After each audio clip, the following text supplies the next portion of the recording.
రాత్రిపూట ఆకాశంలో కనిపించే నక్షత్రాలు చంద్రుని చూస్తూ గ్రహాలను పాలపుంతలను ఊహిస్తూ ఆ అంతరిక్ష వాతావరణంలో అలా ఇమాజినేషన్ ద్వారా విహరిస్తూ సడన్గా తాను ఉన్న ప్రదేశం గుర్తొచ్చి అసలు నేనెవ్వరిని, మనిషి అంటే ఎవరు, అసలు ఈ జీవితం ఏంటి, కంటికి కనిపిస్తున్న ఈ ప్రపంచం, ఇంత అద్భుతంగా ఉన్న ఈ ప్రపంచం నిజమా అబద్ధమా అని తనను తాను ప్రశ్నించుకునే ప్రతి మనిషికి క్యూరియాసిటీ అనేది ఎక్కువగా ఉంటుంది. ఈ క్యూరియాసిటీ ఎంత పవర్ఫుల్ అంటే అసాధ్యాలను కూడా సుసాధ్యం చేసేంత వరకు మనిషిని నిద్రపోనివ్వదు. ఇలాంటి క్యూరియాసిటీ భూమిపై ఉన్న అన్ని జీవుల కంటే మనిషికి మాత్రమే ఎక్కువగా ఉండటం ఇక్కడ మనం ముఖ్యంగా గమనించాల్సిన విషయం. రాత్రిపూట తెల్లని చంద్రుని వెలుగులో చిన్నపాటి నావల్లో సముద్రాల మీదుగా ప్రయాణాలు చేయించే స్థాయి నుండి నేడు అంతరిక్ష పరిశోధనలు చేయించేంత స్థాయికి మనిషిని తీసుకొచ్చింది ఈ క్యూరియాసిటీ. ఈ క్యూరియాసిటీ వల్లనే ఆది మానవ రూపం నుండి మొదలై ఆధునిక మానవులుగా ఈరోజు మనం ఎలా ఉన్నాం. మనం చూస్తున్న ఇదంతా మనిషిలో ఉండే క్యూరియాసిటీకి, తన జ్ఞానాన్ని, ఇమాజినేషన్ పవర్లను ఉపయోగించి మనిషి చేసిన హార్డ్వర్క్కి ప్రతిరూపమే ఇంతటి అభివృద్ధి. మనిషి తను చేసిన ఇంతటి అభివృద్ధితో ఆగిపోకుండా మరిన్ని కొత్త విషయాలను, నిగూఢ నిక్షిప్తాలను నిరంతరం ఎక్స్ప్లోర్ చేస్తూనే ఉంటాడు. ఈ విధంగా మనిషి తన ప్రణాళికల ప్రకారం ఒక time travel, time inversion, multiverse and higher dimensional ప్రపంచాలు వంటి మోస్ట్ స్పెక్యులేటివ్ కాన్సెప్ట్లను కూడా ఛేదించే విధంగా మనిషి తన ప్రయత్నాలను ఎప్పుడో ప్రారంభించాడు. మరైతే ఇప్పటి వరకు కేవలం science fiction movies, fictional books వరకు మాత్రమే పరిమితమైన ఈ మోస్ట్ హైపోథెటికల్ కాన్సెప్ట్లను మనిషి సాధిస్తాడా, లేక ఈ కాన్సెప్ట్లు మనిషికి అసాధ్యమైన అంశాలుగా ఉండిపోతాయా అనే ఇంట్రెస్టింగ్ విషయాన్ని ఈ వీడియోలో తెలుసుకుందాం. కానీ అంతకంటే ముందు ద లిమిట్ అనే ఒక ఇంట్రెస్టింగ్ కాన్సెప్ట్ గురించి తెలుసుకుందాం. మన వాడుక భాషలో లిమిట్ అంటే హద్దు లేదా పరిధి అంటాం. కాబట్టి అసలు ఈ లిమిట్ అనే కాన్సెప్ట్ ఏంటి, ఈ లిమిట్కి time travel, time inversion, multiverse వంటి కాన్సెప్ట్లను ఛేదించడానికి సంబంధం ఏంటి అనే విషయాలను ఈ వీడియోలో చూద్దాం.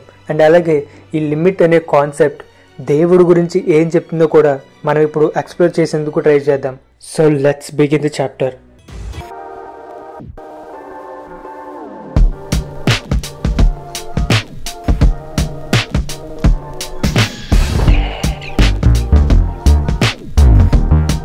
హై డైమెన్షనల్ ప్రపంచాలను ఎక్స్ప్లోర్ చేయడం అంత ఈజీ కాదు. ఈ కాన్సెప్ట్లు వినడానికి ఎంత ఆశ్చర్యకరంగా ఉంటాయో రియాలిటీలో అంతే స్పెక్యులేటివ్గా ఉంటాయి.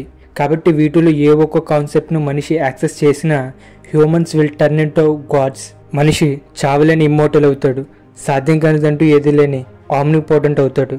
అంతేకాదు మనిషి తన intelligence, imagination power, strength and speed, almost అన్ని ఫిజికల్ అండ్ మెంటల్ అబిలిటీస్లో మనం కనీసం ఊహించలేనంత మార్పును మనుషులు చూస్తాం. ఇప్పటి వరకు సినిమాల్లో, కాల్పనిక పుస్తకాల్లో కూడా చూడని చాలా శక్తి సామర్థ్యాలు మనిషికి వస్తాయి. కాబట్టి ఈ టైం ట్రావెల్, టైం ఇన్వర్షన్ వంటి కాన్సెప్ట్లపై వాటిని ఛేదించే దిశగా నేటికి ప్రయత్నాలు జరుగుతూనే ఉన్నాయి.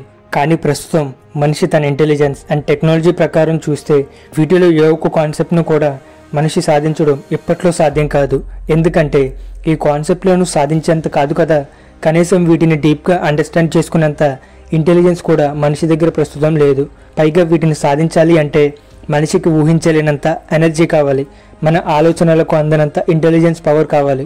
మన humans, artificial intelligence and super కంప్యూటర్లు కూడా ప్రాసెస్ చేయలేని ఇమాజినేషన్ పవర్ కావాలి. ఇప్పుడు చెప్పుకునే ఈ విషయాలు చాలు మనిషికి ఈ సైన్స్ ఫిక్షన్ కాన్సెప్ట్లు సాధ్యం కాదు అని చెప్పడానికి. నిజానికి స్టీఫెన్ హాకింగ్ వంటి ఫిజిసిస్టులు ఎప్పుడో చెప్పారు ఈ టైం ట్రావెల్ వంటివి నిజంగా సాధ్యం కావు అని. ఇది ఎలా ఉంటే మరి ఈ లిమిట్ అనే కాన్సెప్ట్ ఏంటి, ఈ లిమిట్ అనే కాన్సెప్ట్ ఈ కాన్సెప్ట్ల విషయంలో ఏం చెప్తుందో చూద్దాం. సాధారణంగా లిమిట్ అంటే హద్దు. ఫర్ ఇన్స్టాన్స్ మన దేశానికి పాకిస్తాన్కి మధ్య మన గవర్నమెంట్స్ పెట్టిన బార్డర్ ఉంటుంది.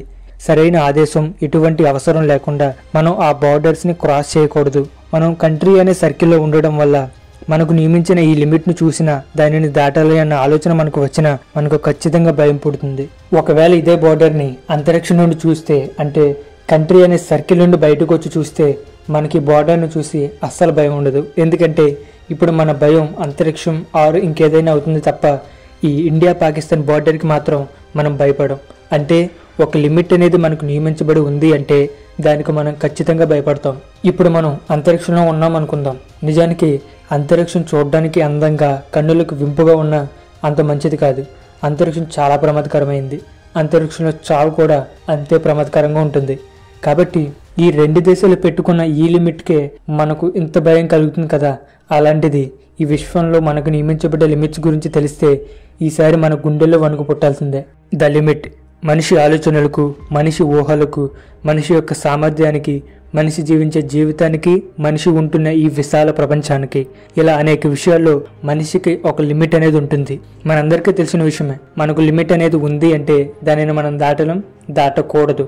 మన ఇండియా పాకిస్తాన్ బార్డర్ దాటితే దాని తర్వాత జరిగే పర్యవసానాలు ఏంటో వినో. కానీ ఈ విశ్వం పెట్టిన లిమిట్ను క్రాస్ చేస్తే పరిణామాలు చాలా తీవ్రంగా ఉంటాయి. కాబట్టి ఇన్డెప్త్గా ఈ లిమిట్లోకి వెళ్దాం. మనిషికి ఇంటెలిజెన్స్ అండ్ ఇమాజినేషన్ క్యాపబిలిటీస్ చాలా important. Newton, Einstein, Nicola Tesla, Galileo and Maxwell వంటి వాళ్ళు వాళ్ళ టైం పీరియడ్లో వాళ్ళకి ఉన్న పరిమిత జ్ఞానంతో ఈ విశ్వ పరిశోధనలో భాగంగా వాళ్ళ స్థాయిని మించి ఆలోచించారు. కాబట్టి ఈరోజు వాళ్ళు చేసిన కృషిని పాఠాలుగా నేర్చుకుంటున్నాం. కాబట్టి మనిషికి ఇంటెలిజెన్స్ అండ్ ఇమాజినేషన్ పవర్లు చాలా ఇంపార్టెంట్. కానీ మనిషి ఒక పరిమిత స్థాయి వరకు మాత్రమే ఆలోచించగలడు, ఒక పరిమిత స్థాయి వరకు మాత్రమే ఊహించగలడు అని కాన్సెప్ట్ లిమిట్ చెప్తుంది.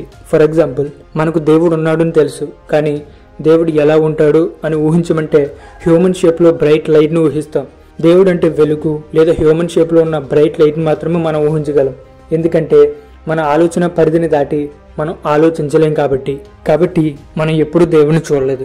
ఒకవేళ దేవుడు ఎలా ఉంటాడు అని ఊహించమంటే మనం ఎంత తీవ్ర స్థాయిలో ఆలోచించినా మనకు తలనొప్పి, బ్రెయిన్లో ప్రెజర్ పెరుగుతుంది తప్ప మనం ఇప్పటి వరకు చూడని ఎటువంటి కొత్త షేప్ ఆర్ ఫార్మేషన్ మనకు కనిపించదు.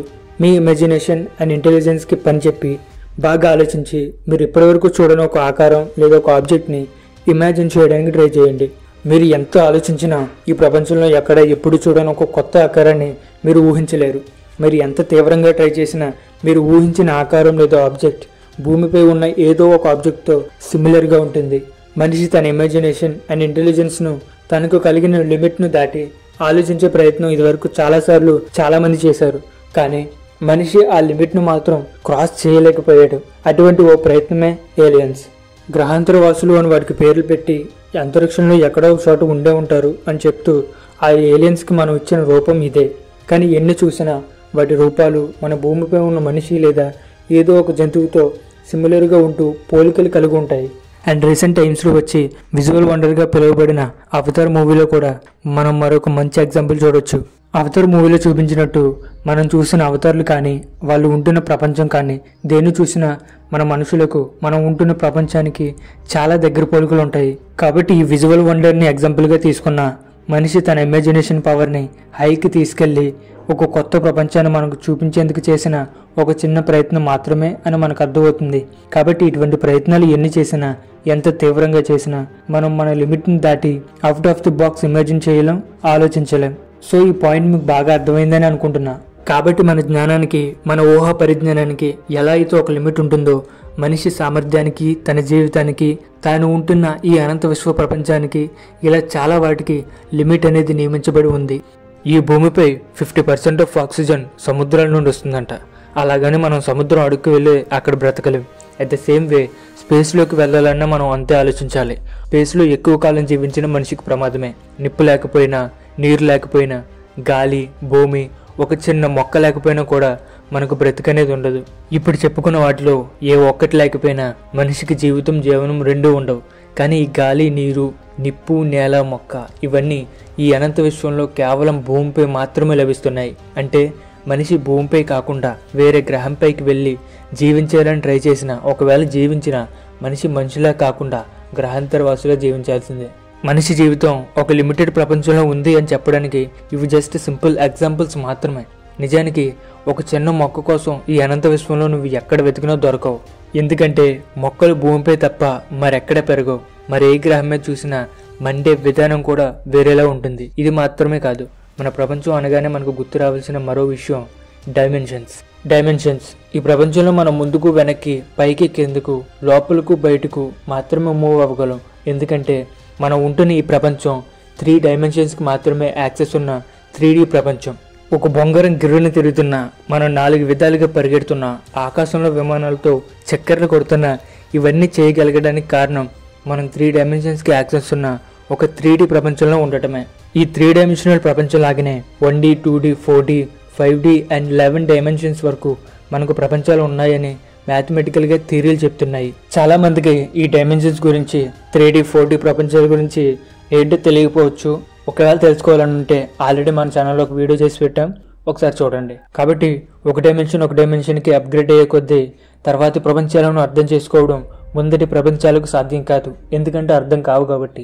ఆ విధంగా చూస్తే ఒక 3 డైమెన్షనల్ ప్రపంచంలో బ్రతుకుతున్న మనకు 4D 5D వంటి తర్వాతి స్థాయి డైమెన్షనల్ ప్రపంచాలను చేరుకోవడం కాదు కదా, కనీసం ఆ ప్రపంచాలు ఎలా ఉంటాయో ఊహించడం, వాటిని అర్థం చేసుకోవడం కూడా చాలా కష్టం. ఒకవేళ మనం ఊహించిన, మన కళ్ళతో చూసిన, మన బ్రెయిన్ కేయాటిక్ అయ్యి ఒక వింత అనుభూతికి గురవుతాం. కాకపోతే ఆ అనుభూతి వింతగా ఉంటుందా లేదా విపరీతమైన బాధని కలుగజేస్తుందా అనేది కూడా మన ఊహకి అందని విషయం. సో ఆ ఎక్స్ట్రా డైమెన్షన్స్ను అర్థం చేసుకోవడం మన మనిషి బ్రెయిన్కి ఇంపాసిబుల్ టాస్క్. కానీ ఆ హయ్యర్ డైమెన్షన్స్ను అర్థం చేసుకోవడానికి, ఊహించడానికి ఇదివరకు మనిషి చాలాసార్లు ట్రై చేశాడు. అలాంటి ఓ ప్రయత్నమే ఇంటర్స్టెల్లర్ మూవీ. ఈ ఇంటర్స్టెల్లర్ మూవీలో 4 డైమెన్షనల్ హైపర్ క్యూబ్ని విజువల్గా చూపించడానికి క్రిస్టోఫర్ నోలన్ గారు పెద్ద ప్రయత్నం చేశారు. కానీ ఆ మూవీలో చూపించిన విధంగా ఆ టెస్సరెక్ట్ కూడా ఎగ్జాక్ట్ 4D హైపర్ క్యూబ్ అయితే కాదు. 4 డైమెన్షనల్ హైపర్ క్యూబ్ ఎలా ఉంటుందో ఒక మాస్టర్ మైండ్ చేసిన ఒక చిన్న ప్రయత్నం మాత్రమే. కాబట్టి మన ఇంటెలిజెన్స్ అండ్ ఇమాజినేషన్కు, మన లైఫ్కు, లైఫ్ టైంకు, మన ప్రపంచానికి, ఈ విశ్వానికి మనకు ఈ విధంగా ఒక లిమిట్ అనేది ఉంటుంది అని కొన్ని ఎగ్జాంపుల్స్తో ఇప్పటిదాకా మనం చూసాం. ఫైనల్గా ఇప్పటివరకు నేను చెప్పిన విషయాలు ఎంతవరకు నిజం, ఈ లిమిట్ అనే థియరీకి ఆధారాలు ఏంటి, అలాగే ఈ లిమిట్ అనే థియరీ దేవుడి గురించి ఏం చెప్తుంది అనే మరిన్ని ఇంట్రెస్టింగ్ విషయాలను ఈ కాన్సెప్ట్ యొక్క పార్ట్ 2 వీడియోలో చూద్దాం. పైగా ఈ లిమిట్ అనే కాన్సెప్ట్ గురించి నేను చెప్పిన ఈ విషయాలు ఎంత బాగా అర్థమయ్యేది, ఏమైనా అర్థం కాని విషయాలు ఏమైనా ఉంటే please let us know in the comment section. And thank you so much for watching this video. Keep learn, stay connected with Sasamari Telugu.